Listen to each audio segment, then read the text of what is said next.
Bé, bona tarda. Aquí els membres del grup de periodisme solidari que col·laboren una mica. És broma. Bé, bona tarda. Moltíssimes gràcies a tots i a totes per haver vingut. Aquest és el primer cicle de debat que aquest any del grup de periodisme solidari, que des de fa anys ja treballa temes diferents en diferents indrets per visibilitzar, i en aquest cas concret d'Àfrica per desmuntar tòpics, estereotips sobre els africans. Dir Àfrica és algo així molt global. Recordo una vinyeta aquestes de Batman i Robin que diu Àfrica no és un país, no? I li està donant un tortazo, una cosa així. I una mica un dels objectius és aprendre els diferents conflictes per una banda, i també la part positiva per desmuntar tòpics i estereotips, com havia dit abans. Avui parlarem dels africans que viuen a Catalunya, una part, hem portat alguns temes. Per això ens acompanya la Remei Sipi. La Remei, tinc una llarga llista d'aquesta gran dona, escriptora, nascuda a Guinea Equatorial. Remei va ser presidenta o és la presidenta de l'associació Riebapua, del col·lectiu boví de Guinea Equatorial en Catalunya. També és cofundadora i secretària de l'Associació de Mujeres Africanas Ewa y Soy Pola desde el 1990 hasta la fecha. Es cofundadora y presidenta de la Asociación de Mujeres Inmigrantes Yamanja desde el 2005 y cofundadora de la Xarxa de Mujeres Inmigrantes en Cataluña. Es miembro de la Red de Mujeres Negras y de Minoría Étnica en Europa, con sede en Londres desde el 91. Es cofundadora y miembro de la Asociación de Intelectuales Africanos en España, MFUNDI CUPA. Es portavoz de la Secretaría de Mujeres de la Federación de Colectivos de Inmigrantes de Cataluña, también ha sido también vicepresidenta de la Federación de Colectivos de Inmigrantes de Cataluña, miembro de la Plataforma de Apoyo a los Presos Políticos de Guinea Equatorial, miembro del Grupo de Mujeres Caladona de Barcelona, vocal del Consell de Llengua Catalana, vicepresidenta del Consell Nacional de Dones de Catalunya. Ha escrit una decena de llibres. De vegades jo penso que això és molt llarg, però també mereix un espai i un moment de reconeixement. I també ha estat guanyadora de diferents premis, ha editat 10 llibres, una decena de llibres més o menys, i avui serà la moderadora d'aquesta taula que porta per nom Àfrica aquí, i que inaugura aquest debat que l'hem posat a Àfrica tan a prop i tan desconeguda. Un nom així molt poètic que, com ja us havia explicat. Durant aquest debat, durant aquest any, també tractarem altres temes, com per exemple el periodisme i les noves tecnologies a Àfrica, les primaveres àrabes, les independències que s'estan gestant en aquest continent, en la seva majoria composat per estats inventats, i els expolis que es viuen contínuament a Àfrica. Aquests són alguns dels temes que tractarem en els debats següents. Doncs moltíssimes gràcies per haver vingut i tens la teva paraula. Molt bona tarda. Aquest llarg currículum és perquè soc vella. Soc vella, una dona de 65 anys, amb net, i ja veuran clar, 46 anys visquint a Catalunya, he de tenir un currículum una mica presentable. Molt bé. Jo he d'agrair al col·legi la iniciativa que han tingut de fer aquest cicle, i el primer cicle ho fem nosaltres. Jo tinc una taula de lujo, una mesa de lujo.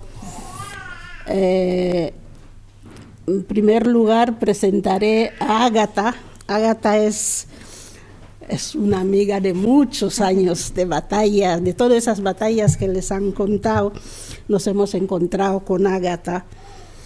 Ágata es licenciada en antropología, es directora de la asociación Anvers, ¿sí? Y es, yo diría, una de las primeras personas que me he encontrado en el mundo de la inmigración. Yo generalmente trato inmigración y donas, hablo de mujeres inmigrantes, visibilizo las escritoras africanas y a veces caigo en espacios donde nos encontramos con Ágata. Yo soy bastante cañera, pero con Ágata nunca he encontrado aquel... Para, fisura. Sí, para decir, pues mira, las blancas habéis dicho... No, con Ágata aún no lo... Espero que no sea hoy. Sí. Ágata hablará en primer lugar y en segundo lugar hablará mi hermano. Mi hermano que llegó tarde, me he enfadado. Algo tiene que haber, ¿no? Él es senegalés, hace 15 años que vive en Cataluña. También es de las personas que generalmente me encuentro en los espacios donde se debate la problemática de África, la inmigración, el empoderamiento de mujeres, etcétera, etcétera. Él es licenciado en políticas en la Universidad de Barcelona. Es políglota, mi hermano, habla muchos idiomas africanas y también lenguas de la colonización, el francés, inglés, castellano y, como no, la nuestra lengua, el catalán.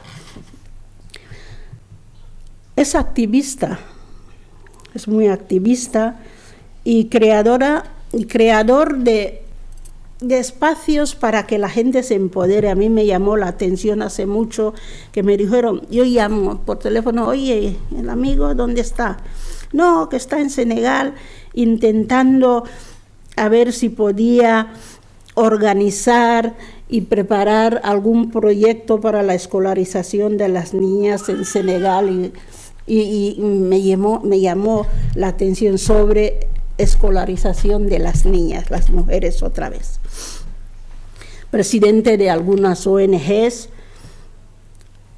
Y yo creo que cuando hablamos de la inmigración, no desde el victimismo, no desde, ay, qué porque fue sin per vosaltres, ay, podemos señalar a mi hermano, porque con mucha categoría se presenta como inmigrante senegalés, pero no desde el victimismo y no espera que nadie le proteja.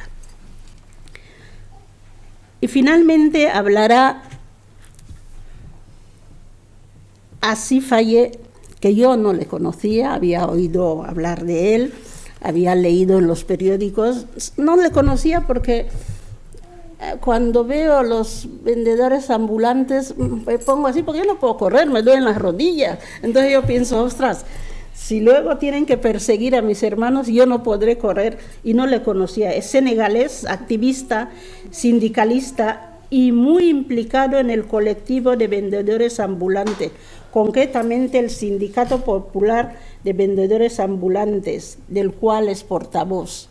Yo creo que el trabajo es digno en cualquier espacio y que hayáis creado un sindicato, yo creo que os dará más visibilidad y podréis entrar en los cánones entre estos normales.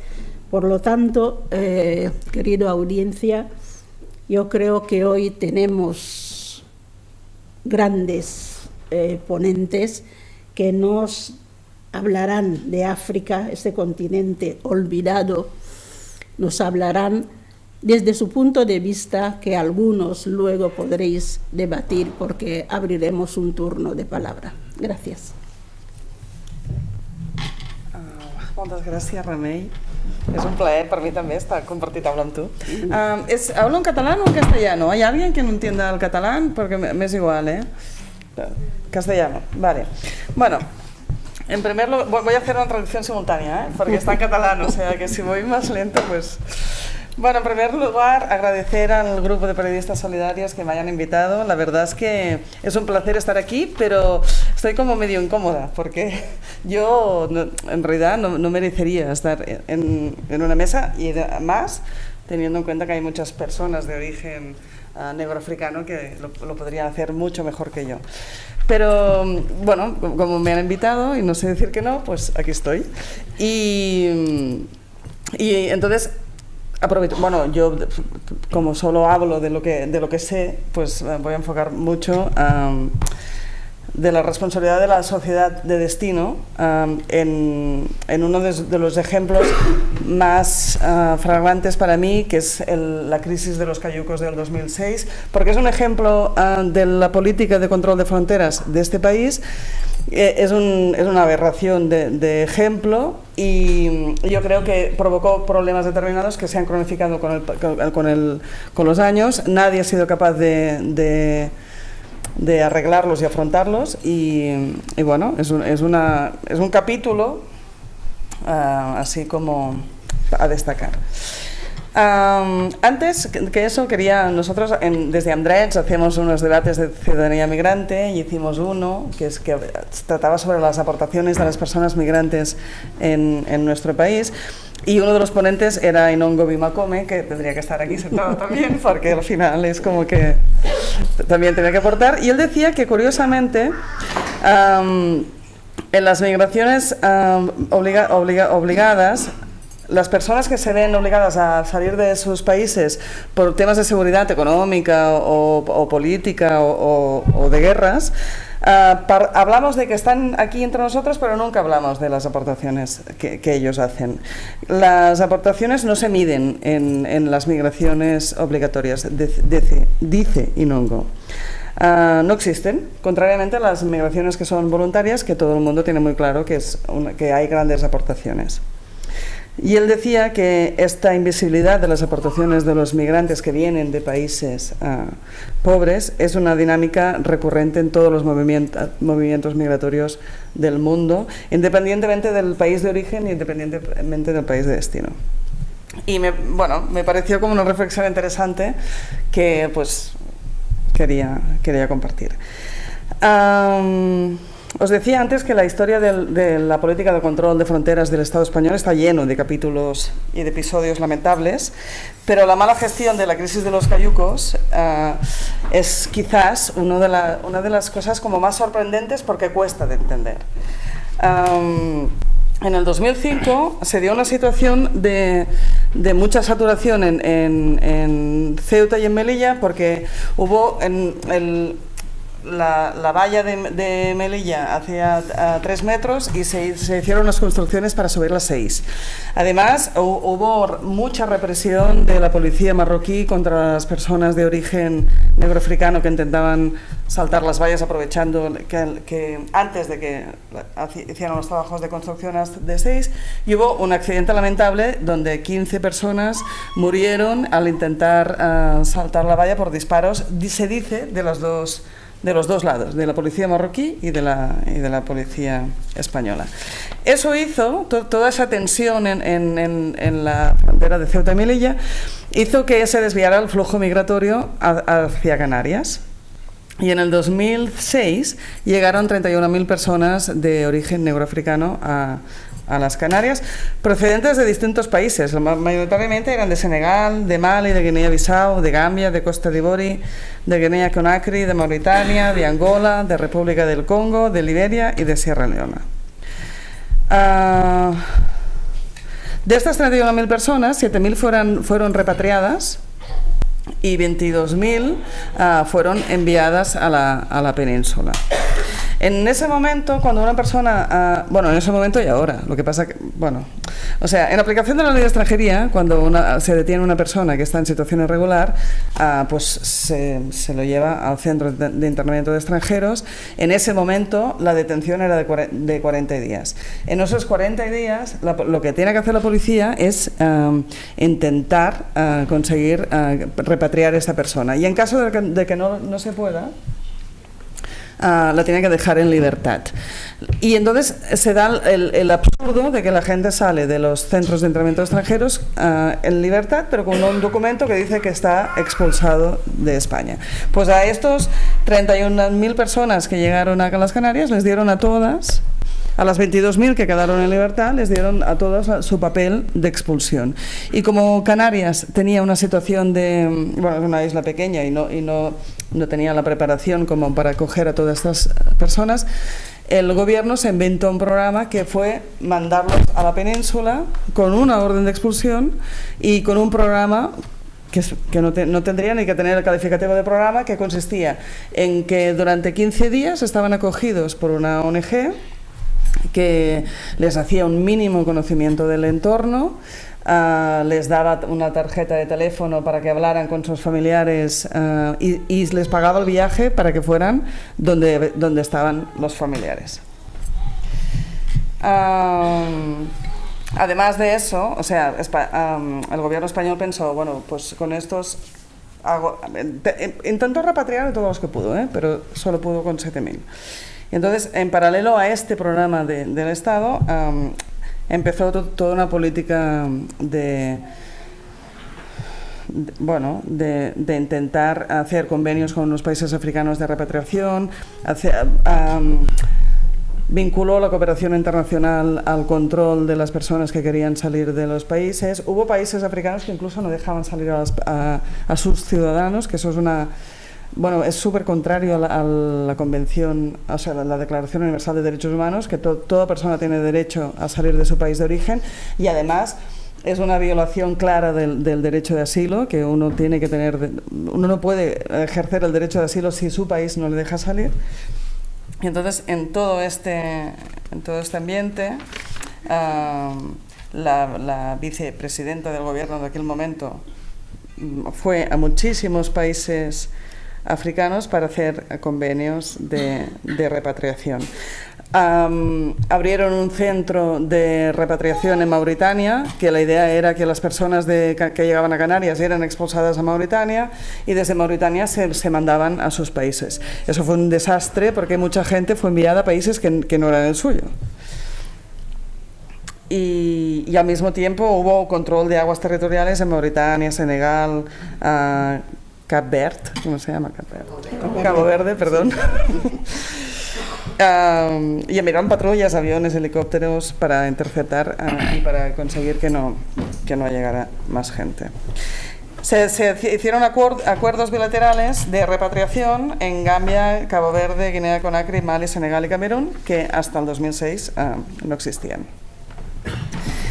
Y como os contaba, pues eso por un lado, para asegurar que no venían más, y los que ya estaban aquí, pues fueron mandados a ciudades españolas, pues Barcelona, Madrid, Bilbao, Málaga, cualquier ciudad donde hubiera una ONG que hacía la recepción de estas personas. O sea, realmente fue como muy loco, también de entender, porque las personas estas estaban en el centro de internamiento de Canarias y de allí se les mandaba al centro de internamiento de Barcelona, salían y entonces los iba a buscar una ONG. Fue realmente un programa como un despropósito importante. Este programa, si funcionó medianamente, es porque hay esta solidaridad y reciprocidad entre los compatriotas africanos de no desatender a un hermano. Y por suerte se dio en ese colectivo, porque seguramente si se hubiera dado en otros colectivos hubiera sido bastante más dramático. Y las redes sociales, bueno, eso lo explicará mucho mejor Asís que yo, pero las redes sociales que se organizan para ofrecer salidas laborales cuando llegan personas nuevas al país, aunque sean en situación irregular, pues son como muy importantes, ¿no? Se daba en ese momento la estrategia, no sé si todavía continúa, como que cuando llega una persona se le hace la primera compra de los materiales de venta ambulante, ¿no? Para que él pueda empezar a generar una economía, y hay una solidaridad así muy interesante económica de base.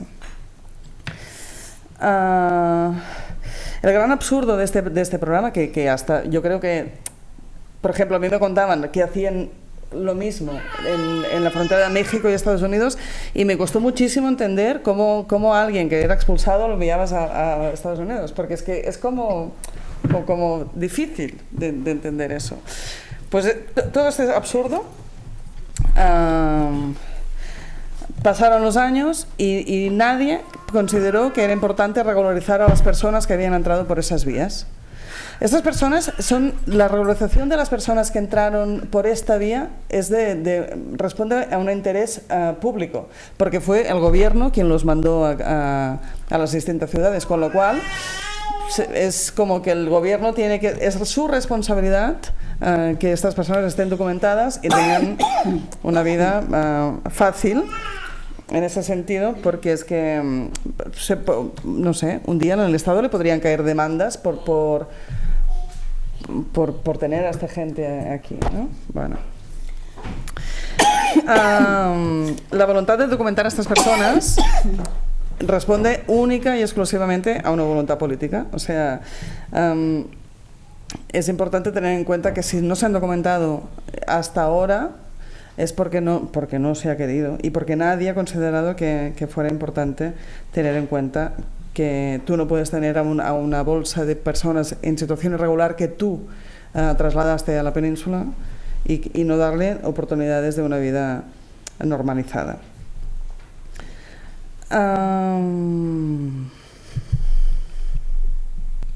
Bueno, entonces, ahora, la crisis de los cayucos originó iniciativas interesantes en los países de origen, y tanto de las personas que fueron devueltas, de estas 7.000 que devolvieron, como de los familiares de las personas que murieron en el trayecto del cayuco, porque además, eso no lo he dicho, pero las embarcaciones salían de Mauritania, o sea, es muy lejos y es como realmente eran viajes muy, muy, muy peligrosos. Bueno, la inmigración norteafricana hacia Europa, por ejemplo, movilizó especialmente en Senegal a todas las personas que fueron devueltas. Para que se reconociera quién eran las personas que habían hecho el viaje de cayuco y habían sido devueltas, se pusieron un brazalete de color amarillo para ser reconocidos, y eso fue como un lobby importante contra la política del gobierno que estaba en alianza con el gobierno español. No sé si se consiguieron cargar al presidente porque había elecciones, ¿sí? Bueno, pues el lobby fue tan importante que hasta consiguieron que el presidente no fuera escogido. Y también se organizó una asociación de madres y de viudas de hijos y de esposos que habían viajado en cayuco, rebelándose contra el destino trágico que habían pasado sus familiares. Y ofrecían apoyo psicológico y montaron empresas de zumos, de comida, de máquinas de coser para hacer ropa, etcétera. Y al mismo tiempo sensibilizaban a los jóvenes para que no emprendieran estos peligrosos viajes. Y esto, bueno, luego seguramente hablaremos más del tema, pero yo quería acabar con que bueno, a mí me pasa mucho que mucha gente me dice que es como que es como ingenuo, ¿no?, defender que el control de fronteras puede ser respetuoso con los derechos humanos y que uno tiene que ser escrupuloso en garantizar que las personas que quieren vivir en otro sitio puedan, y que además nunca se vulnere ningún derecho fundamental. A mí muchas veces mucha gente me ha dicho, es que eres ingenua, porque es que al final los estados tienen que controlar las fronteras y además no cabemos todos en un país, con lo cual es evidente que se tienen que controlar. Y yo creo que si uno se fija en la política de control de fronteras de España, pasados 20 años, que es como que la ingenuidad es suya, ¿no? Porque ya lo hemos visto. O sea, si en Ceuta y en Melilla hacen vallas de 6 metros, se desvía la inmigración a Canarias. Y si en Canarias hay mucha policía controlando los mares, se vuelve a a la ruta de Ceuta y Melilla. Y quizás lo que no se acaba de entender es que muchas veces hay personas que huyen de situaciones que son más graves las que dejan en el país de origen que las que afrontan, con lo cual es como que es muy difícil pensar en que determinada gente que vive situaciones de graves violaciones de derechos humanos en sus países dejen de venir. Y por último, hacer como la reflexión de que una sociedad que recibe a población inmigrante y refugiada no es una sociedad de acogida.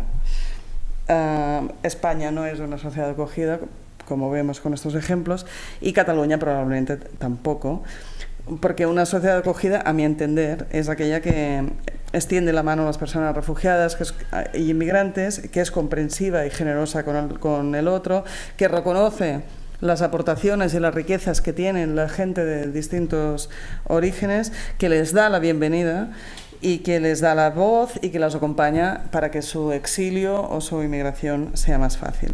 Y que se implica al mismo tiempo en las causas que originan las desigualdades sociales y denuncia las limitaciones del sistema de protección que tienen.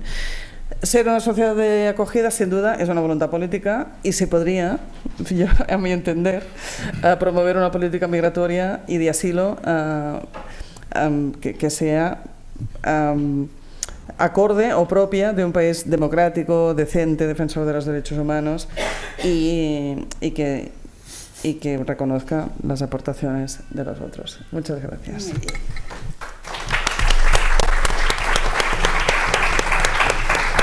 Tiempo bien, Sí, claro. Gracias a todos. Gracias, Agata. Impresionante, como siempre. Y gracias al colectivo que nos ha reunido a todos aquí hoy para poder discutir esas temáticas complejas, polémicas. Y bueno, pues de eso tienen que ser, ¿no? Porque son transversales, ¿no? Porque la inmigración toca a las personas y todo lo que toca a un ser humano es transversal. O sea que desde el punto de vista económico, humano, derechos y todo, el individuo.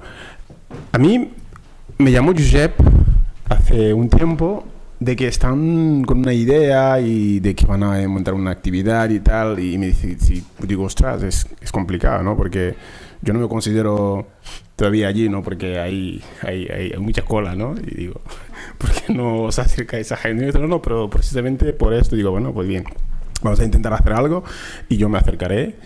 Y entonces, bueno, empezamos, luego se concretizó, me llamó Mayra y lo propuso. Digo, bueno, yo donde me pongáis, bien, ¿no? O sea, que no al modelo de Susana Díaz, pero donde me pongan, voy, ¿no?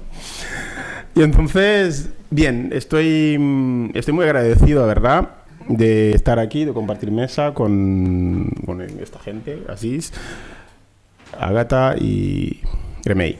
Bien, a mí me han pedido de que hable de por qué la gente emigra de África. Digo, hostia, es que es tremendo ya. Eso ya es una... Pero bueno, vamos a intentarlo, pero ya que estamos aquí, vamos a hablar del qué es lo que pasa aquí, ¿no? O sea, que yo estudié Ciencias Políticas, me especialicé en Análisis y Evaluación de Políticas Públicas, y de hecho uno de mis trabajos estrella que hice en la universidad fue la evaluación de las políticas catalanas de integración. O sea... tela. Prefiero no hablar mucho de ello, pero allí está y ya algún día tendremos que hablarlo. Bien, y por otro lado, soy inmigrante y padre de familia. Aquí he tocado muchas puertas, he trabajado en los juzgados, donde he estado enfrente de lo que es la ley, ¿no? Quien aplica la ley, los jueces, la policía. He bajado en los calabozos con los abogados a extender. Muchos de los chicos, casi 50% seguramente que han sido detenidos, los he asistido en juicios y en los calabozos. Así que la realidad de los manteros, muchas veces cuando paso por la calle, hey, ay, sí, ¿qué tal? Pero bueno, me acuerdo de algunas caras, pero bien. He visto de todo, he llorado. Durante 3-4 años he estado trabajando. He estado en los aeropuertos donde venían gente a la gran Europa, humanista y todo, y les decían me ha pasado un caso que tengo que comentar, porque esos chicos volvieron al avión con la ropa empapada de sangre porque han recibido palizas de la Policía Nacional porque los chicos no quieren subir al avión. O sea que casos así los he visto. He estado durante un tiempo sin poder hablar de ello. Me están grabando, seguramente, si me quieren venir a buscar no pasa nada. He visto casos de una familia que llegó de Guinea Conakry con una niña pequeña que de alguna manera no es que la iban a obligar a hacer la ablación genital, pero es un caso real de que la familia, sus alegaciones era que querían quedarse en Europa porque todas sus hijas han sido lesionadas, pero esta niña tiene una debilidad en plan sanitario que podría tener miedo por ello. Entonces la sociedad como está organizada, y yo conozco muy bien porque en mi familia, en mis sobrinas lo están aplicado, he tenido una pelea tremenda con ese tema. Pero, simplemente que fuera esta alegación, y nadie se los dijo. Ellos, la familia, cuando ya estaban allí, la mujer estaba embarazada de 8 meses, casi 9, y han alegado de que no quieren volver a Guinea porque la niña quieren que crezca aquí y no quieren que fuera que sufriera o que sea sometida a la ablación genital. Pues nada, a esta familia, a esta mujer embarazada que se mareaba he estado durante 3 días en el interrogatorio. O sea, he sido activo, ¿cómo decirlo? He participado de alguna manera en todos esos actos. A esta familia le devolvieron tranquilamente al padre, a la niña y a la mujer embarazada a Guinea Conakry. Y durante 3 días han estado en el aeropuerto sin los medios necesarios que se han encargado. O sea, estoy tan cabreado que muchas veces cuando se me acercan gente que están en un movimiento, me dicen cosas, le digo, mira, ¿sabes qué? Yo tengo la fama de no caer bien a la gente y no quiero caer bien a nadie. De verdad, es que estoy harto de caer bien a la gente, de verdad, estoy cabreado con todo, con el sistema, conmigo mismo y con todos aquellos que van tapando puertas. Lo único que hacen es sacar cortina de humo sin tocar la realidad misma. No se está diciendo lo que está ocurriendo realmente. Y yo he llegado a este punto de decir, hostia, estoy harto, prefiero estarme dentro de mi rincón porque a la mínima que intentas destapar las cosas, eres tú el malo, porque tu forma de decir las cosas no está bien, hay que hacer las cosas así. A mí me la suda, yo hablo como quiero y cuando decido denunciar algo, lo denuncio y... Dicho esto, he vivido aquí en este país donde realmente hay fachadas de liberalismo, hay fachadas de igualdad, hay fachadas de todo, hay etiquetas y finalmente, ¿qué es lo que hay? Estos chicos... Muchas veces cuando me encuentro con ellos en los calabozos y vamos a los juicios, no solamente los chicos senegaleses, también los gambianos, muchos que no tienen ningún medio de vida, algunos nunca tendrán la tarjeta de residencia porque sus documentos han sido manchados por los antecedentes penales, por haber vendido una bolsita de marihuana, una bolsita de tal. Y yo no quiero acusar a nadie, pero curiosamente, cuando ya era estudiante, me ocurrió la idea de pedir a los chicos, pasarme vuestras sentencias. Y me he fijado, en más de 10 sentencias que he leído, la declaración de los agentes de la Guardia Urbana es prácticamente la misma, copia-pega. Copia-pega. De cómo se acercaba una persona de raza blanca, marrón, tal, caucasio, y se acercaba uno, se ponía a su lado, y este le ponía una bolsita en su mano y se acercaba, y luego el otro llevaba un billete de 10 euros. Así, y he leído. Era brutal. Aquel mismo año, creo que no pasé y dejé de trabajar en los juzgados, porque era tan injusta, ver la cara tan injusta de la justicia, es abrumador. Bien. Dicho esta circunstancia, esto es lo que hay. Cuando una vez ya hemos pasado las barreras que ha descrito antes Ágata, nos encontramos con esta realidad. Y yo tuve la oportunidad o la desgracia de estar allí, de ser testigo de aquello. He estado en los centros de entrenamientos. O sea, muchos de los activistas que se manifiestan no han entrado. Yo he entrado, ¿cuántas veces en los centros de entrenamientos? Ni 1, ni 2, ni 3, porque he acompañado a los médicos, he acompañado a abogados, he estado en casos muy cruciales en los centros de entrenamiento. Pero he decidido hablo hoy porque he decidido durante mucho tiempo callarme. Lo digo hoy. Y está grabado, si me quieren buscar, que me vengan a buscar. Pero es que esto está pasando en este país, está ocurriendo en este país, en España. nada. No pasa nada porque nosotros no estamos en nuestros países y las políticas se diseñan. Gente que no tiene ni puñetera idea de cómo vienen esta gente, cómo se organizan, son los que diseñan en sus despachos políticas públicas para ayudar a los inmigrantes. Sin los inmigrantes nos imponen que hagan esto, hagan lo otro, tanto la izquierda como la derecha. Estoy hasta la misma de todos. Progresistas, vaya mierda. Estos, no. Pues salvarle el ser humano, trabajar en comunidad para mejorar las cosas, no se necesita un traje ni ideología, no, el ser humano, los derechos humanos van más allá de la ideología. Esto es lo que no entienden la derecha y la izquierda. Porque yo no voy a hablar de que si los negros han sido los primeros hombres y no, me da igual, todos respiramos el mismo aire. Si tienen que haber una catástrofe, todos vamos a tomar por ahí. Bien, dicho esto, como me han dicho que hable de por qué los africanos inmigran, voy a intentar hacer, pero mejor no toco el ordenador porque luego me voy a extender mucho. No tienes mucho tiempo. Y no tengo mucho tiempo. Bien, entonces, pero se habla, ahora en 2005, quiero decir, la crisis de los cayucos. Me gusta bien, es un referente para mí porque yo llevo 3 años aquí en España, ¿no? De 3, 4 años. Y era la sensación de que cuando veía las tele, y luego ahora ya salen las pelis, ¿no? de los zombies, ¿no? The Walking Dead, ¿no? Habéis visto todos, ¿no? Estas películas.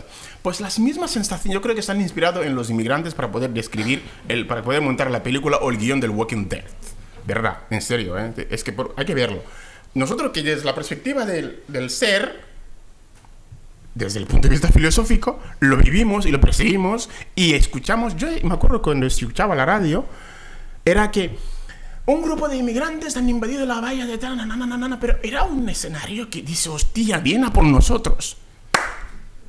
Es que es brutal.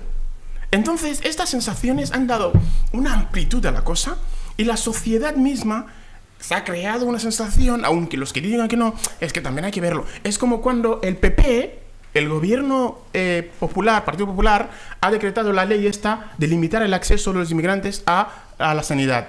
Estaba en el autobús, iba a la universidad y escucho a una señora, es que, claro, también quieren ir a la sanidad, es que es mucho dinero. Me giré y digo, perdona señora, si esta gente no están aquí, usted y muchos más no van a cobrar su pensión, ¿lo sabe?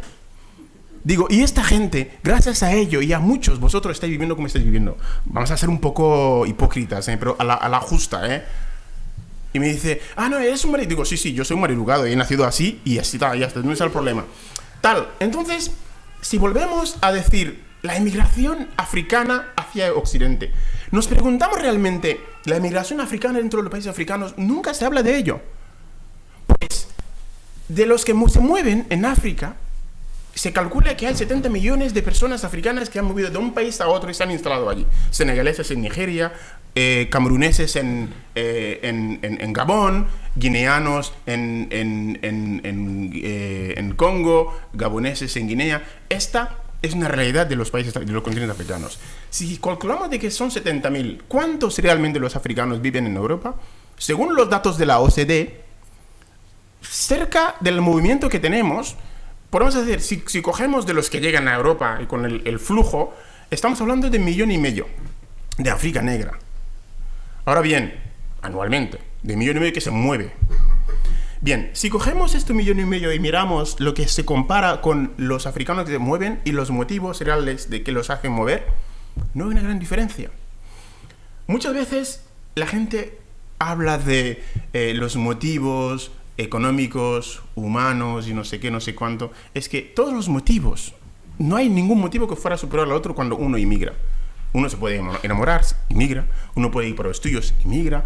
O sea que cuando entramos a buscar el por qué la gente inmigra, ya estamos entrando en las perspectivas de justificar por qué la gente no tiene que inmigrar. Porque la misma sensación, cuando buscamos realmente por qué la gente inmigra, porque es el tema climático, porque en el delta del río Níger, en Mali, en los años 80 hubo una sequía y los pescadores se han movido de esta parte porque se dedican a la pesca y se fueron a instalar en el sureste de Guinea-Conakry y allí son guineanos prácticamente porque llevan ya casi una generación. O los senegaleses del Baol, que de alguna manera con la monocultura del cacahuete hemos encontrado que la tierra ya no produce más y esos Baols lo que han hecho es coger sus bicicletas para comprar mercancía, recorrer Senegal hasta Gambia, hasta Mali para vender el producto y volver en sus familias tranquilamente. Muchos de esos Baol los encontramos aquí haciendo lo mismo que hacían en África. Es que para ellos decirles que estás haciendo un delito es como insultarlos. Decir tú has nacido mal. Porque esta actividad lo han hecho en Senegal, han vivido tranquilamente. Y hoy, el resultado de este movimiento económico, porque es así, en Senegal ha creado una mezcla que vas en cualquier sitio en Senegal, escuchas a la gente hablando wolof. No es que los wolof fueran colonizadores, no. Pero ellos, de alguna manera, vivían en la parte... La delta de producción del cacahuete, donde más se produce el cacahuete, el monocultivo ha acabado empobrizando las tierras. Los Wolof se han desplazado en el interior del país. Obviamente hoy vas en ciudades como Tambacounda, el alcalde no lleva 20 años allí. Ha llegado como comerciante Baol con su bicicleta, él también. Y se ha instalado definitivamente. Y hoy es el alcalde de la ciudad de Tambacounda. Y uno de los alcaldes mejor valorados de los que todos han habido desde la independencia hasta el día de hoy. Vas en Guinea Ecuatorial, ¿quién lleva los negocios en Guinea Ecuatorial? Son los senegaleses y los malienses. Vas en Camerún, ¿quién llevan las tareas reales que de alguna manera los cameruneses no lo desean, como la construcción, por la habilidad que tienen? Vas en Gambia, ¿a quién tienes los médicos? Son los nigerianos.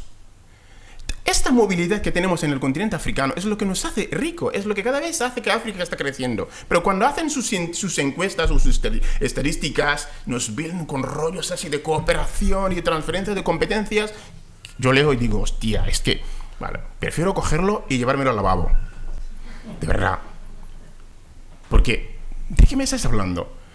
El otro día estaba leyendo un report de la OCDE que dicen que la inmigración del sur hacia el norte se ha igualado casi con la inmigración sur-sur. Digo, manda huevos. Anda, ya dentro de poco vamos a tener un alcalde en Barcelona de origen senegalés, ¿no? O uno en París que ya... Es que son cosas que de alguna manera no les encuentras sentido y son gente muy bien formadas, ¿no? Como... Bueno, como yo, ¿no? Y dices, vamos. Me quedan 3 minutos. Me quedan 3 minutos, vale, voy acabando. O sea... Pero vamos a ver, lo peor de todo esto, ¿saben qué es? Es que no nos cuentan de cómo los países... ¿Por qué son pobres? Por eso inmigran, ¿vale? ¿Pero por qué son pobres? No basta con decir tal, no. A ver, hay una cosa que yo llevo denunciando, que es los acuerdos comerciales de Economic Partnership Agreements, ¿ok? Los acuerdos económicos de partenariado, que consiste en que Europa ayuda a África con dinero para que los africanos puedan producir de calidad y puedan importar en el continente europeo, ¿no? O sea que sin muchos aranceles, sin aranceles casi, básicamente.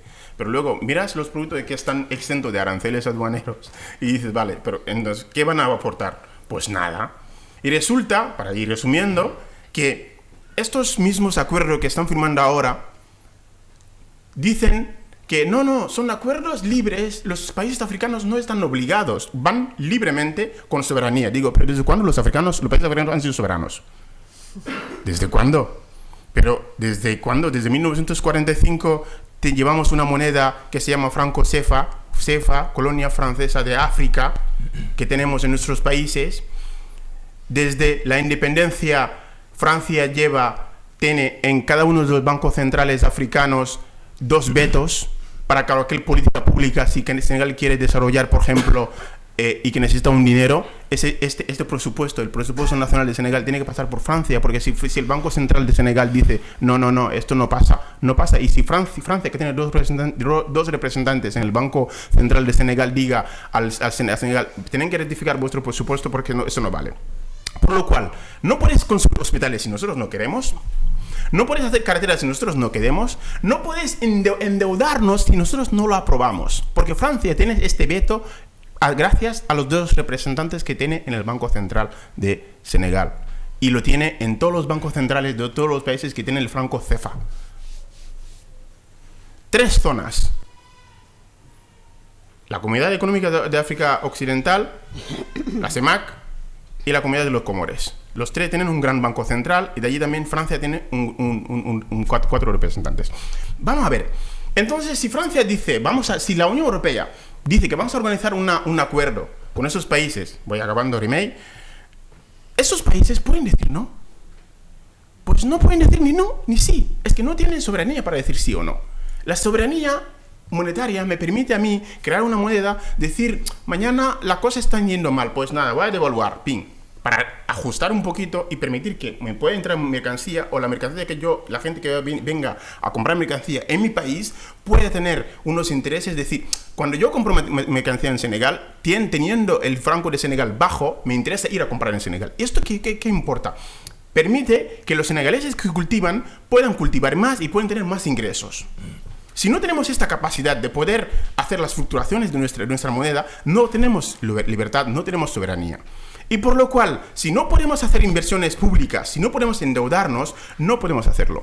La agencia senegalesa, donde se reúnen el ministro de Finanzas, la agencia del DDI, la Dirección de Deuda e Inversiones, se reúnen con los representantes del Banco Central, donde también están los franceses, para poder decidir cuál es la gran línea que vamos a coger para poder hacer las grandes inversiones. Las inversiones directas que se hacen en los países tienen fluctuaciones en 3 aspectos: los riesgos directos que tienen con el país, la fluctuación de la moneda, la inflación, y el tercero, si lo podemos decir, es la moneda a sí misma, la inestabilidad de la moneda. Por lo cual, cualquier cosa que podemos desarrollar hoy día en nuestros continentes, es necesario primero romper con esta cadena de dependencia que tenemos con Francia, con Europa. Y luego, esta moneda, aquí sí que acabo, que tenemos en los países africanos, para poderla sostener, hay que tener unos fondos comunes que se llaman, todas las monedas funcionan así. O sea, tú haces unas exportaciones. España tenía el Banco Central de España, español, que tiene las pesetas. Cuando los españoles producen, venden. Cuando venden, tienen una receta. Esa receta va dentro de la caja de todos del Banco Central. Y a partir de allí se va evaluando, se valora en función del oro y se tiene se define la divisa en la moneda española. Bien, cuando los africanos tienen que hacer las importaciones al principio de los años 60, cuando se han independizado, tienen que depositar el 100% de sus recetas dentro del Banco Central francés. O sea, yo vendo mi producto, te digo, oye, ¿me puedes guardar esto en tu banco para que yo pueda tener la moneda que tú me fabricas? No en África, la moneda el franco CFA no se fabrica en Senegal ni en ningún país africano, en Francia, se fabrica en un pueblo francés, un pueblo pequeñito, que está allí perdido. Bien, entonces cuando yo hago mis ventas, mi receta, lo deposito en el Banco Central francés. Escuchen esto, es muy importante que la gente lo sepa, porque eso tiene que salir como chispa en los ordenadores, porque es una de las esclavitudes del siglo XXI mejor organizado. Senegal deposita su receta en el Banco Central de Francia. Bien, si Senegal necesita un dinero, le pide a Francia. Francia le coge el dinero que Senegal tiene depositado allí, más unos intereses. Senegal le tiene que devolver ese dinero, su dinero, le devuelve con unos intereses al Banco Central. Hasta hace los años 70, para ir acabando, este porcentaje sigue existiendo hoy día, es el 50%. 50% de las recetas de Senegal, o de los países, no solamente Senegal, todos los países de la zona CEFA, está depositado en el Tesoro Público francés. ¿Y saben qué hace Francia con ese dinero? Allí vais a bailar ahora. Comprar la deuda de Grecia, de España, de Portugal, etcétera, de Italia. O sea, gracias a mi dinero, a nuestro dinero, vosotros vivís mejor. ¿Entendéis? O sea, yo tengo derecho más que cualquier español de ir a los hospitales, tengo más derecho que ningún español más, porque mi dinero ha salvado vuestra economía de alguna manera indirectamente. Cuando nos ven en la calle, de verdad, los españoles no tienen que poner la alfombra roja para que podamos caminar. Y luego, la gente salta sacando pecho, es que tal, es que cual, bien, sí, yo sé, estoy colonizado, vale, ok, pero yo sé que estoy colonizado, pero tú no sabes quién eres. Pues me voy a acabar aquí porque me voy a acabar cabreando. No. Pues allí vamos a empezar hablando de otra cosa.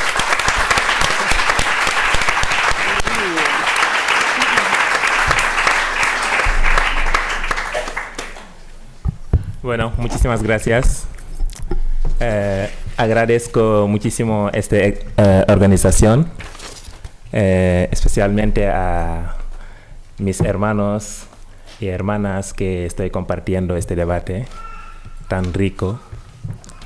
A mí la verdad es que me siento muy contento cuando comparto ciertos debates, sobre todo a personas que le interesa más pensar más allá, ¿no?, de lo que los periódicos siempre venden a las personas. Yo creo que estamos en momentos que cada persona tiene que interesarse más de buscar otros tipos de informaciones, otro tipo de realidad, más de lo que hoy en día los periódicos y los medios de comunicación están vendiendo a las personas. Lo digo porque por experiencia nosotros sabemos que los medios de comunicación siempre dan la información como ellos quieren, ¿no?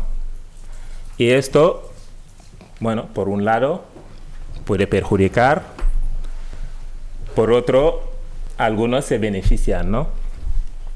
Entonces, estos tipos de debate para mí me fortalece compartir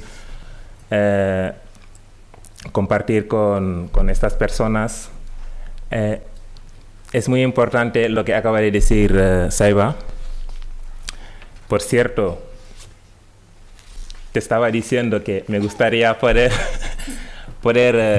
quedar un día para que me vuelves a refrescar mi mente, ¿no? Porque como muchos compañeros míos, no hemos tenido la oportunidad de estudiar el político que existe en nuestro país.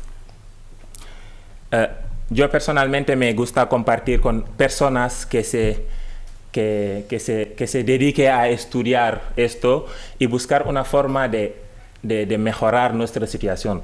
Porque sin la experiencia nosotros tampoco podemos llegar a ningún lado, ¿no? Porque tú llegas a un momento y te preguntas, ¿pero por qué estoy aquí? Muchas veces yo mismo me lo pregunto a mí y con muchos compañeros míos. Nos preguntamos por qué hoy estamos aquí.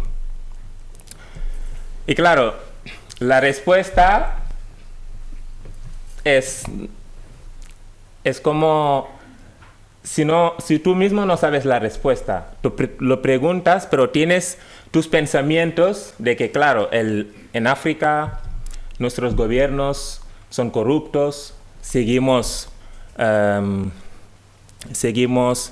pues como en el sistema antiguo de esclavitud, pero de otra forma, ¿no? Que nos siguen robando nuestra riqueza, nos siguen esclavizando de otra manera, que muchas personas no llegan a entender eso, el por qué, ¿no? Pues por eso es muy interesante hoy nuestros intelectuales que se pongan en trabajar de cómo podemos cambiar, porque ya hemos hablado muchas cosas, hemos hablado muchísimo, hemos quejado, hemos señalado puntos negativas, positivas. Ya sabemos cómo podemos desarrollar, ya sabemos cómo podemos luchar contra esta injusticia, esta burocracia, ¿no? Entonces, estamos en el momento pues, de ponernos en marcha, de trabajar porque con lo mucho que seguimos hablando del mismo tema, no se escuchan y no se realiza nada. África hoy es más pobre que nunca y sigue siendo el continente más rico. Entonces, ¿cuál es el problema? A mí me duele cuando veo en la calle más senegaleses que en las oficinas. Eso a mí me duele. ¿Por qué todos los jóvenes están en la calle hoy? ¿Por qué la mitad de los jóvenes senegaleses están en la calle de España, vendiendo en la calle? Son cosas que tenemos que... Es un trabajo en común. Todos tenemos que ponernos a trabajar. Aquí están los intelectuales, hay gente que están dispuestos a trabajar, están dispuestos a compartir sus ideas, están dispuestos a darlo todo para salir adelante. ¿Por qué digo esto? Porque aquí encontramos un sistema que los europeos mismos lo han diseñado únicamente para quitar el acceso, para impedir el acceso a los derechos fundamentales a los inmigrantes, únicamente para los inmigrantes, sin tener en cuenta que estos inmigrantes inmigran porque sus recursos que tienen en sus países, estos mismos gobiernos les están quitando estos recursos. Por lo tanto, en su país tienen esas dificultades de trabajar, de vivir como persona. Lo tenemos desde nuestros países. Intentamos salir, encontramos fronteras, primero fronteras que nos impiden que tengamos pues muchísimas dificultades de atravesarlas, pero los que sobreviven, los que consiguen atravesar estas fronteras, llegan aquí a encuentran otra frontera, otras fronteras en plural, que son las fronteras legales, que te impide vivir como personas, que te impide acceder a los accesos a la sociedad, al trabajo, que te impide vivir como persona. Ese sistema, nosotros mismos estamos obligados a luchar para cambiar esto, porque nadie lo va a hacer por nuestro lado. Entonces, es algo que se habla, se repite, pero sigue estando, sigue siendo y seguirá. Entonces, hay que trabajar.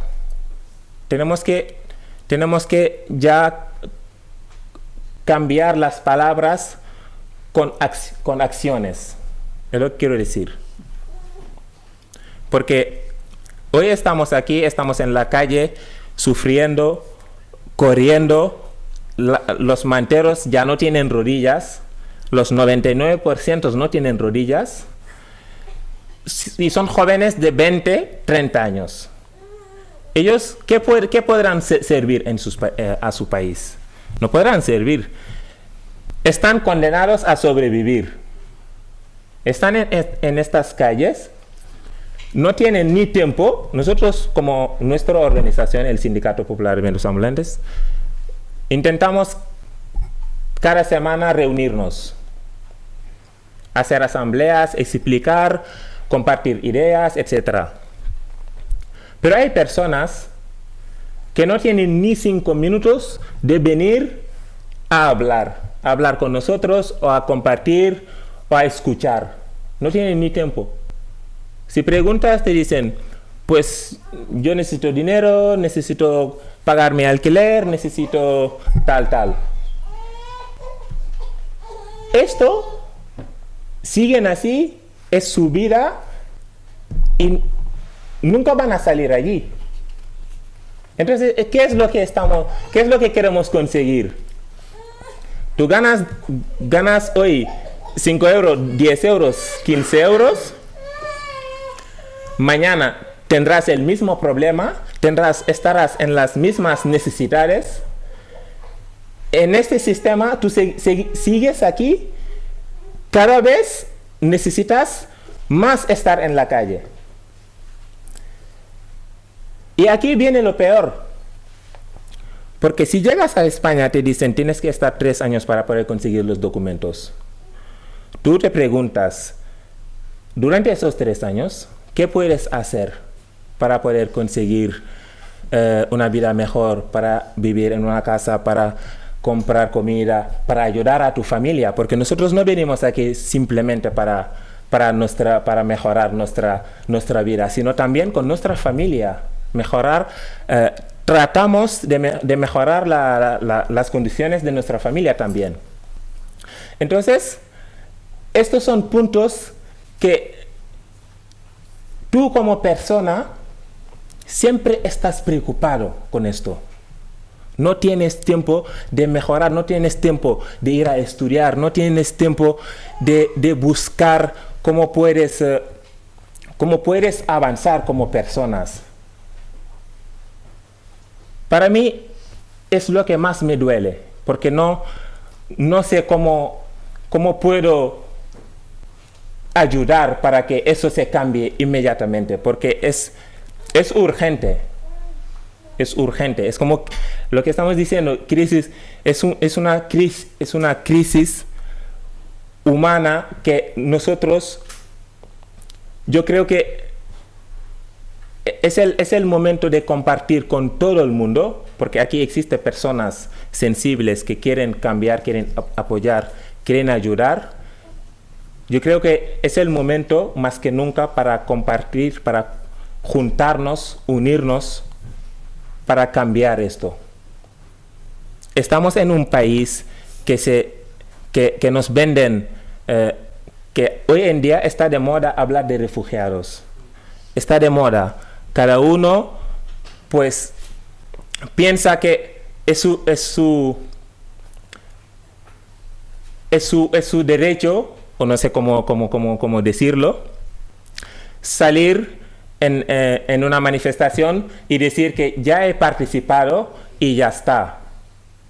Muchas personas les basta ir a una concentración donde se dice welcome refugee, etc. Les basta ir a participar y volver a su casa y ya está. Pero no es lo que realmente necesitamos. Aquí cada uno puede aportar personalmente de manera directa, sin tener la necesidad de salir en los medios, de salir en público demostrando de que tú has participado, etc.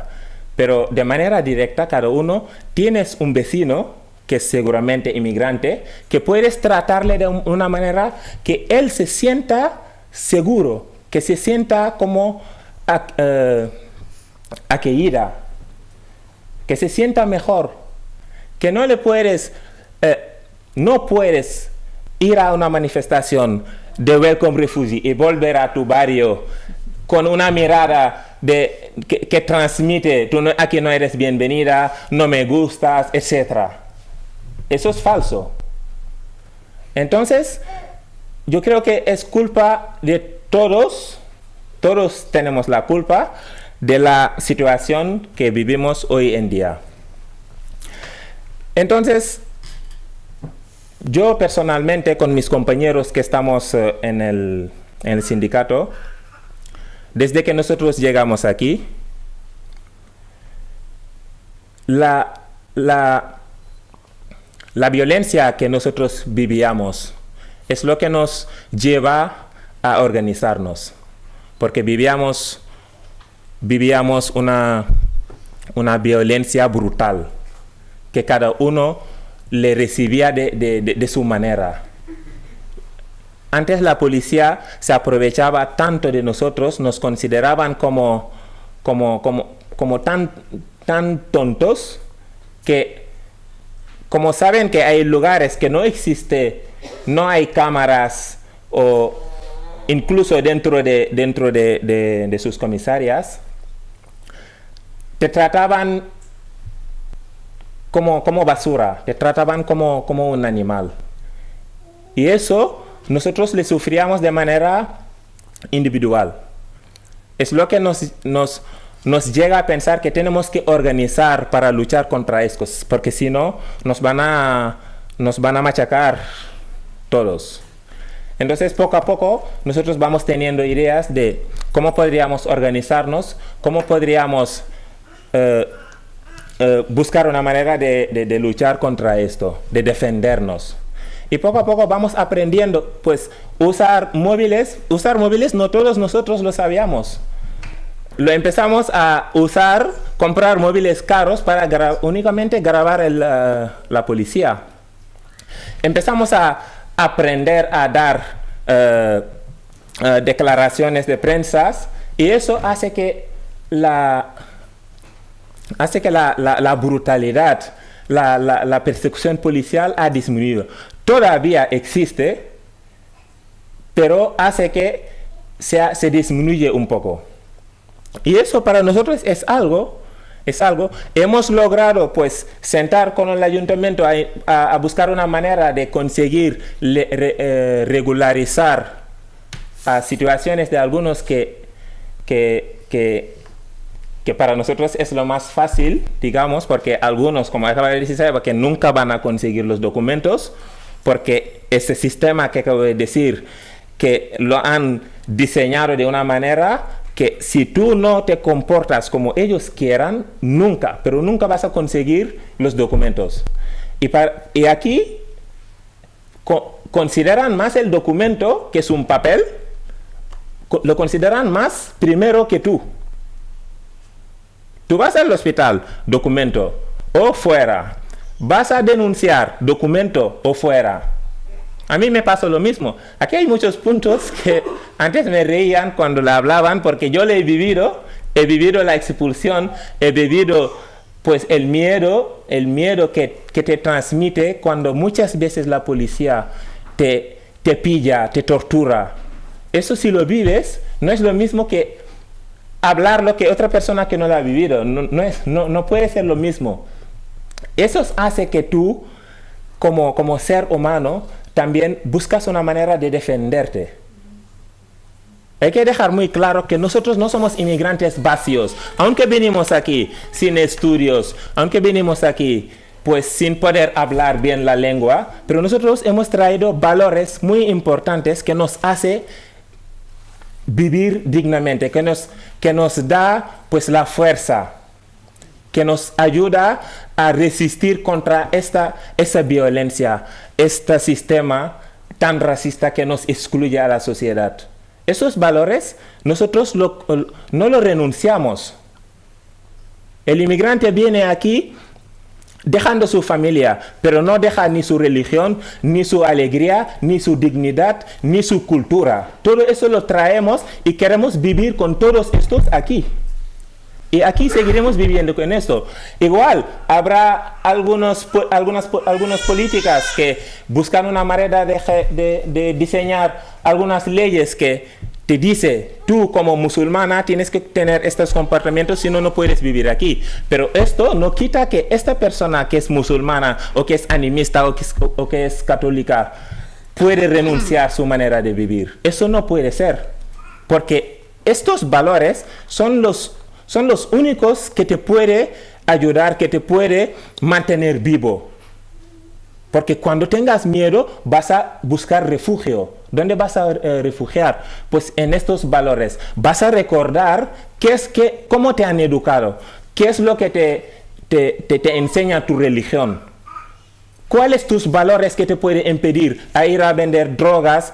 Que, por cierto, algunos se han condenado, y nosotros como vendedores ambulantes también invitamos a estas personas a que vendan en la calle, porque para nosotros es digno y es el último paso antes de hacer cualquier tipo de delincuencia. Por eso yo personalmente, antes de empezar a vender, me sentía un poco inseguro, ¿no? de estar en la calle corriendo y tal, y no le encontraba algo digno, la verdad. Pero pensando de que no hay otras salidas, para mí es más digno que cualquier otra cosa. Bueno, hasta aquí quería...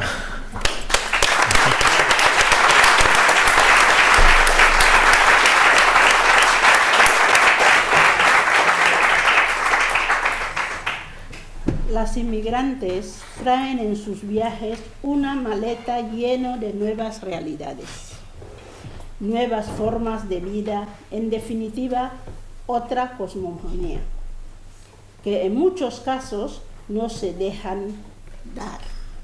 Siempre pretenden que solamente queremos recibir. Eso es una frase que he recogido en un texto que acabo de terminar. Somos... ¿Manim? Ahí. Ya lo dije antes, si me sacan del tantán no funciona. Digo la frase: los emigrantes traen en sus viajes una maleta llena de realidades, nuevas formas de vida, en definitiva, otra cosmogonía, que en muchos casos no se dejan dar, pretendiendo que solo queremos recibir. Hemos tenido una mesa de lujo. Yo estoy súper contenta.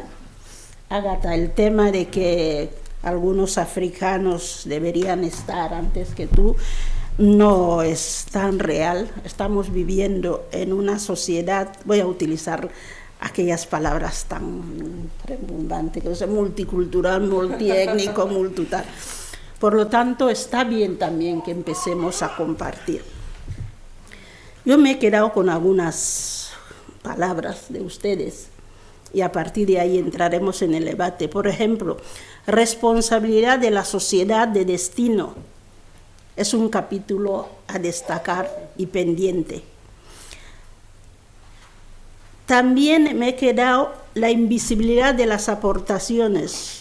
No es exclusivo de España, sino se ve en muchos de los países receptores de inmigración. Yo la palabra acogida la desterré en mi vocabulario. Generalmente digo países que reciben, porque yo 40 y largos años que llevo aquí, de acogida muchas veces no he... Redes sociales, que también se ha puesto aquí en la mesa, redes sociales en el colectivo del África del Sur del Sahara son importantes. Es verdad que seguimos aún con el tontín de la red social. El control de las fronteras, la inseguridad que hay ahí, has puesto sobre la mesa.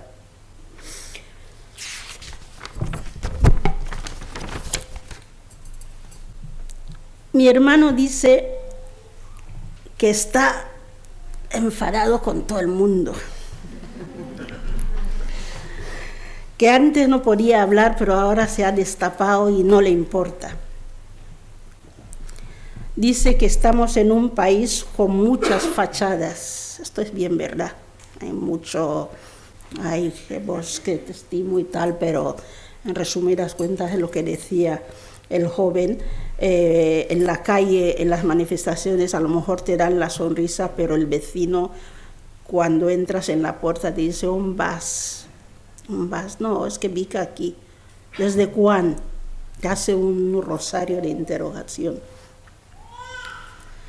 La declaración uniforme de la Guardia Urbana. Les diré que esa señora, que soy yo jubilada, su profesión, aparte de trabajar en guarderías, y podía darles un montón de anécdotas, desde que quiero hablar con la directora y yo le hago venir el día siguiente y me vuelve a preguntar por la directora, al final digo: esta soy yo. Durante un tiempo estuve trabajando en la guardería, pero durante 17 años fui funcionaria interina de la Administración de Justicia aquí, cuando teníamos los juzgados. Aquí, allá en la ciudad judicial he estado 2 años, pero 17 años. Y les contaría no lo que ha visto el compañero a tomar declaración, a ser de traductor, sino de tomar declaración, incoar expedientes, ir a modelo, etcétera, etcétera.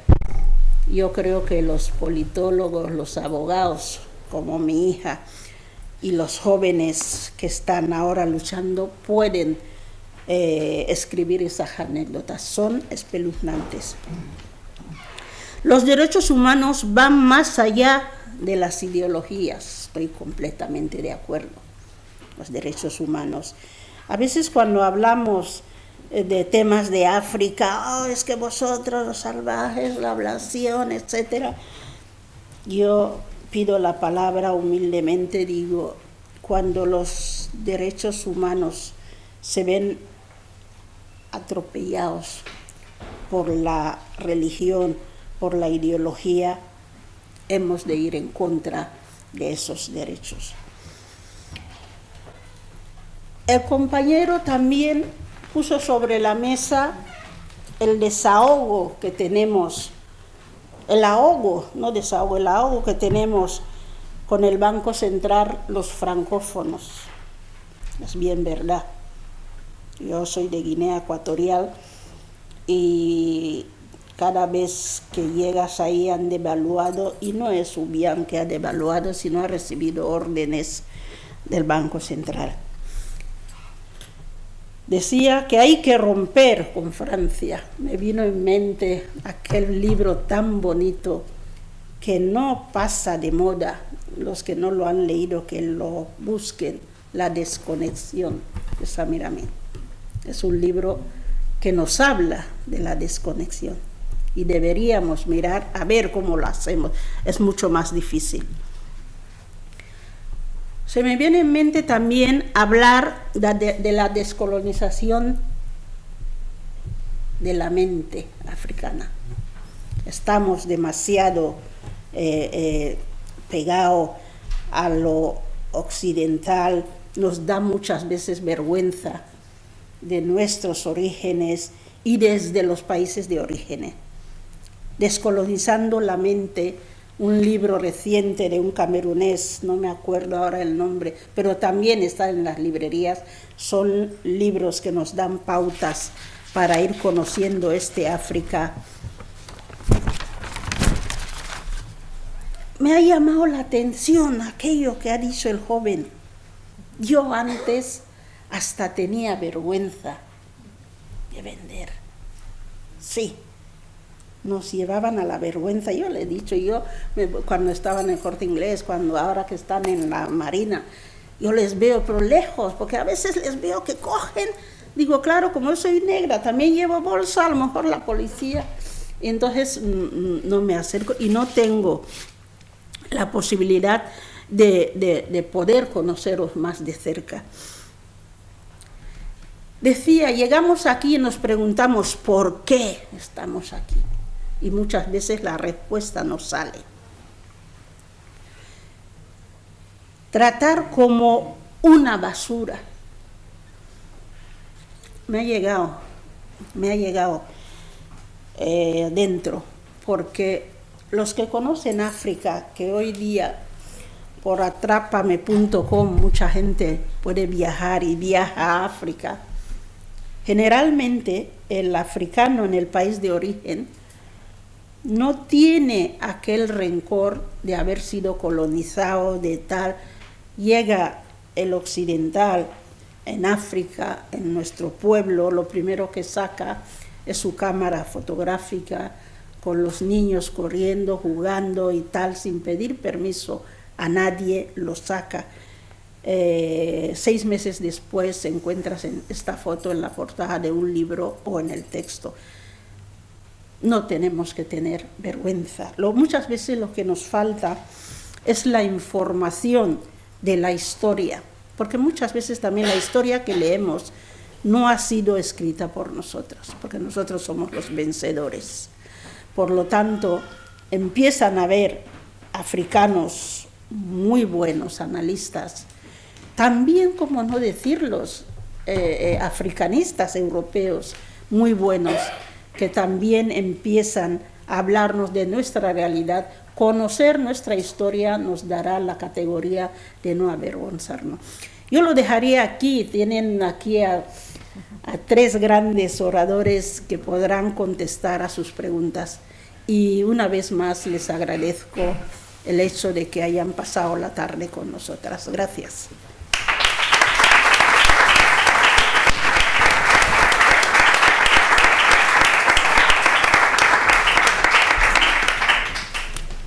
lo que haremos será será la ronda de preguntas y después los compañeros y compañeras las responderán. Aquí hay una pregunta, ¿alguien más? ¿Otra? ¿Segunda? También las preguntas van surgiendo cuando se van haciendo las preguntas. Hola, buenas tardes a todas y todos. Yo entiendo no sé. No es bien una pregunta lo que quería hacer. Yo cuando tenía 15, 16 años asistía a una charla de un seminarista que venía del Camerún y venía horrorizado totalmente de lo que había visto, de lo que estaba haciendo Francia en Camerún. Entonces, en aquel momento, pues pensé, ¿qué está pasando, no? Porque, lógicamente, nunca había oído cosas parecidas. Y entonces, pues bueno, fui conociendo un poquito y realmente lo que fue la colonia fue la desestructuración absoluta y total del continente. Entonces, teníamos que vivir, y bueno, y que hoy en día, por lo que has dicho, todavía hay semicolonizados, ¿no? Entonces lo que tenemos que hacer es reconocer que el 90% de los problemas que hay en África son responsabilidad de Europa. Y que Europa, entre todas y todos, tendríamos que reconocer y hacer y ayudar a que podáis superar todo ese problema que provocamos. Para buscar otro mito.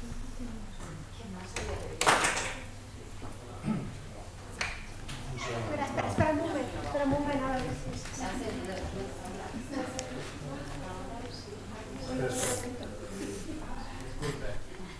Bueno, ahora.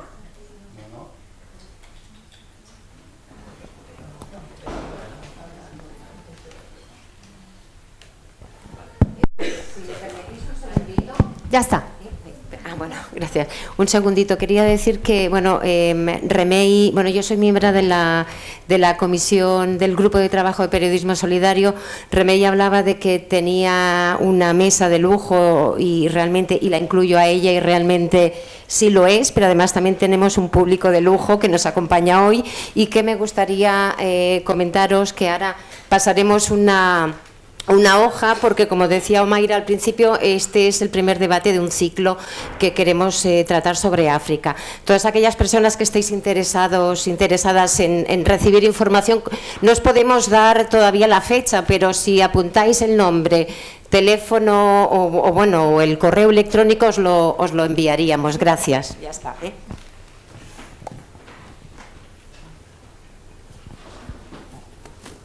Hola.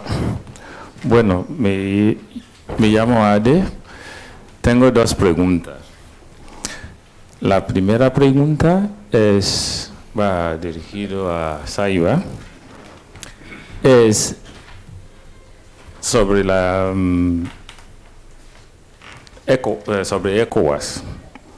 Mi pregunta es si en África Occidental tenemos ECOWAS y existe incluso hasta pasaporte de ECOWAS, y entonces ¿por qué no puede haber moneda de ECOWAS para desprenderse de Francia o Banco Central de ECOWAS? Supongo, si tuviéramos la oportunidad de tener un Banco Central de ECOWAS, y entonces ese problema que usted ha hablado se puede solucionar. Y la otra pregunta es sobre la aportación de los inmigrantes. Yo voy a sacar un datos. Por ejemplo, Nigeria, como un país, tiene más médicos, hay más médicos nigerianos que han estudiado en Nigeria, en Estados Unidos, que propio Nigeria. Podemos hablar entonces en este caso podemos hablar de la aportación. Es decir, que si han hablado que no se hablaría de aportación, o lo mismo podemos hablar de Inglaterra también, donde hay más enfermeras nigerianas que han estudiado en Nigeria y después de terminar los estudios se han ido a Inglaterra a trabajar. Lo que quiere decir que si el gobierno de nigeriano ha gastado millones en formarlo y después en vez de trabajar para el propio país, sino se han ido a otro país. Y entonces, ¿por qué? Quiero saber. Vale. Yo me esperaba esta pregunta, ¿eh? O sea que... Y además yo creo que, bueno, tenemos que darte las gracias por haberla hecho, porque me he quedado corto allí y no te he explicado que sí. Uno puede decir, pero, a ver, ¿por qué tanto de Francia y no lo mandáis a tomar por saco y os veis, ¿no? Bien. Curiosamente, las cosas no son tan sencillas. O sea que hay dinámica de creación de la moneda, hay dinámica incluso el del Banco Africano de Desarrollo. Pero bueno, no voy a entrar en muchos temas, solo voy a subrayar dos cosas. No se ha podido hacer todavía porque lo que subrayé antes, la falta de soberanía es la clave de todo. Pero el neocolonialismo es el segundo, por supuesto. Cuando hablamos de su falta de soberanía, estamos hablando de colonialismo.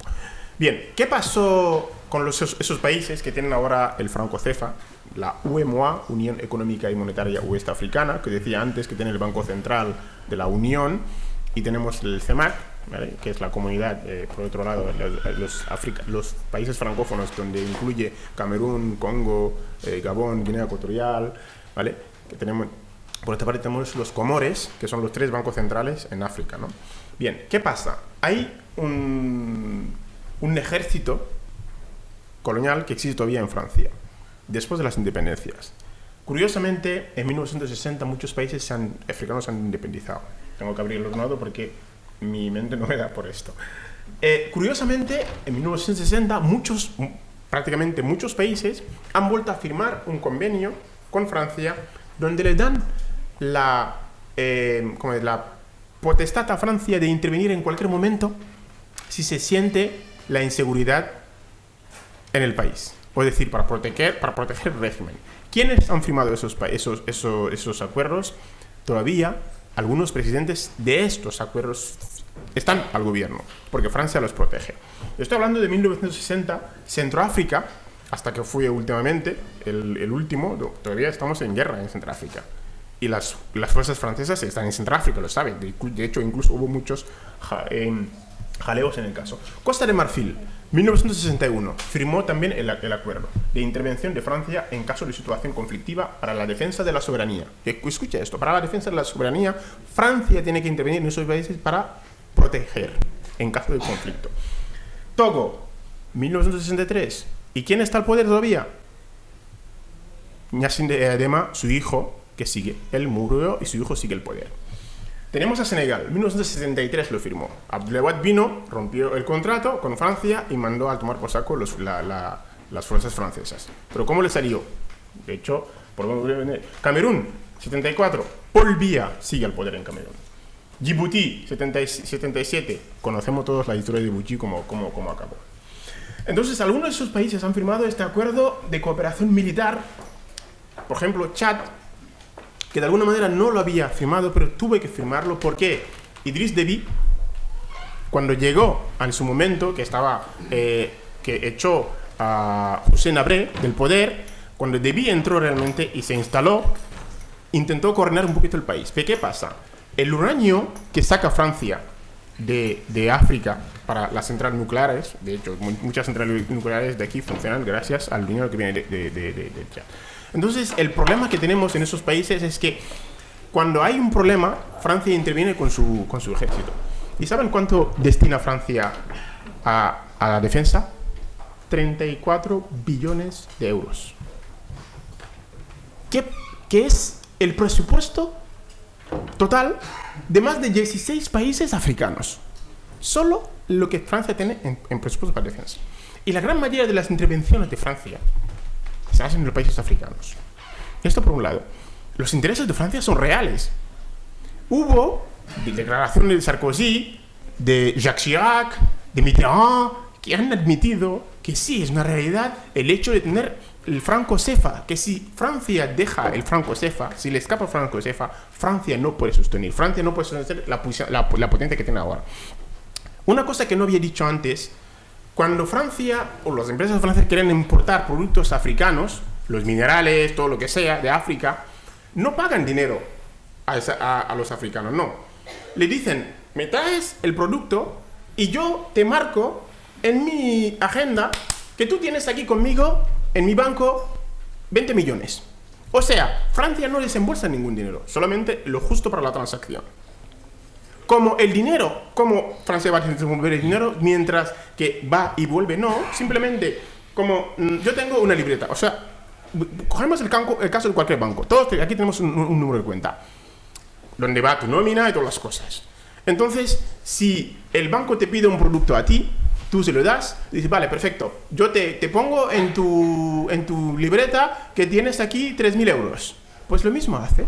Yo no te pago nada, tú me lo traes y yo lo apunto en el fondo común que tu aportación ha sido de 2.000 euros más. Y así funcionan. Francia no paga 0 euros para los minerales que trae de África. No paga nada. Que quede claro. Bien, este CEFA, si se va, Francia tendrá que desembolsar. Si Francia, por ejemplo, importa de Nigeria, tendrá que pagar a Nigeria. Petróleo, paga dinero a Nigeria. ¿Por qué? Porque si esta relación se acabara, si no existiera el franco CEFA, que se mantiene en Francia, Francia tendrá que pagar cada vez que importa productos de África. Esa es una realidad que es obvia. Por lo cual, esta relación del neocolonialismo dicen, a ver, y tan que os interesa a vuestros dirigentes que se llenan los bolsillos, vale, perfecto, pero también hemos tenido a dirigentes aquí como Hitler y como Franco, y esto no convierte a los españoles en imbéciles, ni los animales en criminales. ¿O acaso de que Hitler fuera alemán, todos los alemanes son criminales? ¿O que Franco fuera dictador, todos los imbéciles, todos los españoles aquí son como Franco? Entonces, esta excusa que me viene de la derecha occidental cuando intentamos explicar las cosas, vale, pero la responsabilidad tienen vuestros dirigentes. No, por favor, no. Si tú sabes que la cosa es así, el caso recién, que hubo intentos de crear moneda única. ¿Os acordáis de Costa de Marfil, del conflicto de Laurent Gbagbo? Pues es un precedente, pero no era el único. Antes de Costa de Marfil hubo el caso con Togo. El presidente quería... Perdona, me he equivocado. Que está grabado esto y no hay que decir chorradas, ¿eh? ¿Vale? Bien. Voy directo al caso de Costa de Marfil, porque es el caso más reciente y todo el mundo se acuerda de ello. Hubo elecciones, hubo conflictos y tal, y había una ley. La constitución de Costa de Marfil decía que alguien que no haya nacido o que había renunciado a su nacionalidad no puede presentarse como candidato. Había un candidato, que es Alassane Ouattara, que de alguna manera había renunciado a su nacionalidad, pero también tenía una doble nacionalidad, por ser hijo de un señor de un burkinabé. Su padre era de Burkina Faso. Total. Lo que es real, él ha tenido la nacionalidad de Burkina Faso y la nacionalidad de Costa de Marfil. Pero eso no es el problema. Cuando se presentó en el FMI, que es un tío del FMI, se presentó como presidente, como nativo de Burkina Faso, de Haute-Volta. Y le dicen, oye, tío, si tú has tenido las enseñanzas, estás yo aquí, por lo cual no has renunciado a la nacionalidad, porque te presentaste con otra nacionalidad. Eso es un dilema, es un problema político que se tiene que solucionar políticamente, y está la ley. Que fuera mal hecha o bien hecha, está allí la ley. Bien, acabaron derrocando el que sacó esta ley debajo de la manga y tal. Resulta que finalmente Laurent Gbagbo dice, yo quiero tranquilizar mi país y quiero organizar elecciones. Bien, cuando Laurent Gbagbo ha aceptado esto, las Naciones Unidas, con la complicidad de Francia, obviamente no han esperado que la Comisión Nacional Electoral diera los resultados. Han cogido la Comisión Nacional Electoral, la han llevado en un hotel y han proclamado unos resultados que no son reconocidos. Pero han cogido Ban Ki-moon para ir a un hotel y declarar unos resultados que no han sido filtrados por la Comisión Nacional Electoral. Dicen que Alassane Ouattara ha ganado. El conflicto duró unos años. Los bancos franceses han empezado a expatriar su dinero en Francia. Gbagbo dice, vale, perfecto, pues lleváis vuestro dinero. Yo voy a salir de la zona euro, de la zona franco, y voy a crear mi propia moneda. Empezó a crear. Unas pocas semanas antes de que publicara la ley de creación de la moneda de Costa de Marfil, Francia se llevó a Laurent Gbagbo. Los militares franceses fueron a recogerlo en el palacio. Eso es la soberanía. Por lo cual, Laurent Gbagbo ha sido un presidente electo por los marfileños. Yo no estoy aquí para defender a Gbagbo. No, creo que llegó su mandato, tenía que irse, pase lo que pase. Lo que me indignó fue cómo Francia interviene en Costa de Marfil para coger un presidente electo en Costa de Marfil para llevarlo en La Haya para juzgarlo. Ahora mismo su juicio está abierto en La Haya y no tienen pruebas suficientes contra él. Y ha habido otros casos así, que decía antes. ¿Vale? Otros presidentes que han sido asesinados porque han intentado salir de la zona euro. Entonces, el gran tabú que tenemos hoy en la francofonía, que solo en la zona euro, es esto. Es un tabú, nadie se atreve en hablar de ello, pero no solamente el tema del franco, es todo lo que engloba en las políticas de diseño, porque cuando diseñas una política, necesitas tener unos fondos que van destinados al desarrollo de esa política. Esto es por todos lados. Por lo cual tú puedes tener ideas estupendas de desarrollo, pero no tienes el dinero para desarrollarlo, no puedes hacerlo. Entonces la pregunta para contestar es esta. Hay un proceso, y curiosamente, la Unión Europea está detrás para el proceso de creación de un banco y la posibilidad de crear una moneda africana. Pero, teniendo a presidentes como la familia Bongo en Gabón, Paul Biya en Camerún, hasta recién Blaise Compaoré en Burkina Faso, nuestro guineano Obiang Nguema, teniendo a esos personajes, difícil va a ser. Y el liderazgo, obviamente, tiene que ser de Nigeria. Nigeria es el único país hoy, por la población que tiene, por la geografía que tiene y por todo lo que ha tenido que gestionar en temas demográficos, porque conozco muy bien el tema nigeriano. Muchas veces cuando hablo con ellos me dicen que he vivido allí. Yo también tengo la suerte de tener el apellido Bayo, que me dicen que soy yoruba, ¿no? Pero más allá de todo esto, Nigeria tiene que liderarlo. Pero ¿cómo Nigeria lo va a liderar cuando también hay unos nexos muy potentes entre Nigeria y Gran Bretaña? ¿Entendés la complejidad de la cosa? Nosotros sí, estamos denunciando, pero yo soy consciente de la realidad. Hoy día, quizás la primera vía que se podía hacer es decir, vale, Francia, tenemos que hablar de tú a tú. No, nos da igual, tú te quedas dentro del franco, vale, pero hablamos de tú a tú. ¿Cuál es nuestra parte del pastel? Pero el problema es que nuestros dirigentes son acomplejados cuando se enfrentan a los dirigentes blancos. Eso es el gran problema. Y desgraciadamente siempre acabamos eligiendo los más mediocres. Bueno, es una condición humana también en España. En fin, esa es la primera pregunta. La otra pregunta... La otra pregunta es la relacionada a la fuga de cerebros. Bueno, yo me salvo, porque yo me formé aquí. Pero no, debo mucho a Senegal porque toda la formación básica que he tenido hasta el bachillerato lo tuve en Senegal. He venido aquí con una muy buena preparación que me permitió acceder sin facilidad al acceso a la universidad, porque yo no hice ninguna convalidación de título y accedí a través del acceso a la universidad de mayores de 25 años. Tuve que esperar 25 años para poder acceder a la universidad. O sea, los filtros, que ya en otro momento lo hablaremos, ¿vale? Los filtros que hay establecidos en la sociedad para que uno, cuando llegue y empiezas, o que pasar esos filtros es tremendo. O sea, la fuga de cerebros es una condición normal del ser humano. Yo me he formado en alguna cosa, aquí no me dan trabajo, voy a otro sitio a buscarlo. Yo creo que hemos que pensar a la inversa. ¿Qué hacen los países africanos para que sus intelectuales y sus hijos vuelvan? Esa es la pregunta que tenemos que hacer. Yo cuando acabé la carrera tenía unas ganas de hacer cosas, monté una pequeña consultoría. Es un pequeño ejemplo que no vale para nada, pero lo cuento, ¿vale? Me da igual. Entonces fui a Senegal, digo, voy a hacer de asesoramiento.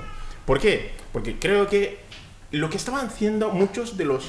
habían cambiado la ley, han creado lo que son los colectivos locales. Muchos de los colectivos locales, las comunas, hacían copia-pega de programas de otras comunas que tenían allí una agencia que hacía... Pero todos los programas que tienen era copia-pega de otros. Entonces yo me fui con la intención de realmente he invertido mi dinero montando proyectos agrícolas. Ella lo ha dicho antes, he participado muy fuerte en una zona donde he nacido, donde las niñas tenían básicamente un pequeño porcentaje. He empezado a hacer acciones. Una de las acciones muy importantes es la creación de premios de competición entre los niños. De los 9 niños premiados del primer año, había 3 chicas. hemos seguido, cuando llegamos al tercer o cuarto año, de los premiados entre los 9, 6 eran chicas y 3 eran chicos. Hemos dado la inversa. Y algunas de esas chicas ahora están en la universidad. Algunas han escapado. Digo, bien. Hemos equipado, llevado gente aquí que han ido allí de colaborar, pero llevando cámaras. O sea que no es que van los blancos y ya fotografían. No, no. Ellos mismos manejaban cámaras de última generación. Para que entiendan que esto que vengan con la cámara no es nada. Desmontar los mitos yo lo hice allí. Y por lo cual, cuando yo me reunía con las autoridades y les explicaba mi propósito, algunos saltaban y decían, pero tal ONG ha venido a esto, ha dicho esto, tal ONG ha dicho esta otra cosa, tal ONG ha dicho otra cosa. Es para decirte que el complejo, el problema es que nosotros cuando estudiamos aquí no tenemos complejo, o sea, porque ya hemos recibido tantos palos que al final estamos, no nos entra nada. Pero allí tenemos un gran problema porque los que están allí gobernando están muy acomplejados, porque piensan que cuando llega un blanco llega con las maletas llenas. Me ha pasado con una niña que acaba la carrera aquí, la cogí, la llevé para que me haga de becaria y que trabajara conmigo. Al cabo de un tiempo se ha convertido como la que era mi jefa y finalmente, como me cabreé, no perdió tiempo, montó su propia ONG para trabajar en el pueblo y ahora va recaudando dinero aquí para ir a hacer cosas en mi pueblo. Y yo participé en la construcción de un hospital, un centro de salud y la cosa que hice para los niños y otras cosas. O sea que el acomplejamiento de nuestros líderes es el daño más grave que la colonización nos ha hecho. El mito del hombre blanco, salvador, siempre está allí en sus cabezas. Cambiar esto es el problema, porque tú no puedes aceptar que has hecho tu formación en una de las mejores universidades y vuelves allí y te digan que te pongas a la cola para que venga un becario de aquí y se ponga delante de ti. ¿Quién va a volver en esas condiciones? Yo lo intenté durante 3 años. 3 años sin cobrar ni aquí ni allá. Y aquí estoy otra vez, trabajando para una multinacional. O sea, que nos digan un fuego de cerebros, perdona, un poco de respeto, pero esa es la realidad. Es la realidad de cualquier africano que quiera hacer cosas. Sí, pero si no nos dejan, yo lo que quiero ser, y yo entiendo a esos médicos, que sí, Nigeria ha invertido, pero esta gente, ¿qué quieren ser? Yo creo que la finalidad de todo ser humano es ser útil a la sociedad. Y si yo fuera útil a la sociedad aquí, me da igual, voy a ser útil. Si me dejan ser útil en Senegal, lo seré. Pero el tema es un dilema, ¿no? O sea, que yo creo que es el pez que se muere a la cola. En el tema de la fuga de cerebros. Jo crec que ja arribem al final, però a mi m'agradaria acabar amb... Bueno, a mi no, convidar aquí al company, ja que demà és el dia de la poesia, hi ha un poema pendent que, bueno, que el comparteixis aquí. Algú volia dir alguna cosa, no? És que ja no tenim més temps. Ay, lo siento. Es que no me tiene que dejar hablar. Bueno, després podem continuar. Per un café. Vale, pues yo he escrito así un pequeño poema. Y bueno, es un grito, ¿eh? Es una... Vale, pues voy para allá, ¿eh? ¿Puedo? ¿Sí? Por favor. Vale, lo he intitulado Gritos silenciosos. En su lengua ven belleza, en su cultura hermosura, en su religión humanidad. En mí sus ojos ven oscuridad, me miran y compasión sienten, lástima por mí al verme tienen. Ante sus ojos exótico me quedo, ojos que solo ven mi color negro, ojos que miran, que no ven, miradas que hablan, que insultan. En su multitud, por mi color, destaco. Soy el negro, con adjetivo y epíteto. Sus ojos en mí no ven más allá. No importa si he nacido aquí o acá. Mi cultura de nada distingue. Mi pasado todavía pesado me persigue. Negro he nacido, etiquetado, negro me quedo. Soy el negro de las orillas del Congo. Sus ojos ven al negro de Alabama. Antillano o guineano, soy el negro de Calcuta. Exótico y tribal, soy atrasado y sufrimiento. Soy atraso y sufrimiento. Extraño y antiguo, llaman mi lengua dialecto. Soy simplemente el otro, de la otra multitud, invisible. Mi presencia provoca inquietud. Soy de la multitud oscurecida, la multitud silenciada, amordazada. Soy de la multitud sin historia, la multitud que grita, que nadie escucha. La otra multitud que provoca indiferencia. Soy de la multitud más rica y condenada. Oh, tanta riqueza para tanto sufrimiento. He nacido huérfano del coltán, hijo de la viuda del crudo. Produzco café y cacao, de hambre me matan. Mi hermana violada en la mina. Me llaman inmigrante, negro de mierda. Aquí, al otro lado del Atlántico, mi crudo, construye bienestar. Mi cacao estimula el orgasmo. Mi diamante alcanzable por ricos. Mi coltán hace la última revolución tecnológica. Héteme aquí, el naufragado del Mediterráneo. En las aguas heladas descansan mis hermanos. Cazador de sueño, por el destino cazado. En las orillas del desarrollo, como un soldado perdido, golpeado, víctima del fracaso de mis dirigentes. Héteme aquí, peón en las fábricas, ambulante, persiguiendo mis sueños en las playas, descanso durmiendo en las plazas. Desgraciado para unos, para otros delincuente, perseguido por la ley, por el destino aplastado, condenado en la opulencia, por la patria abandonado.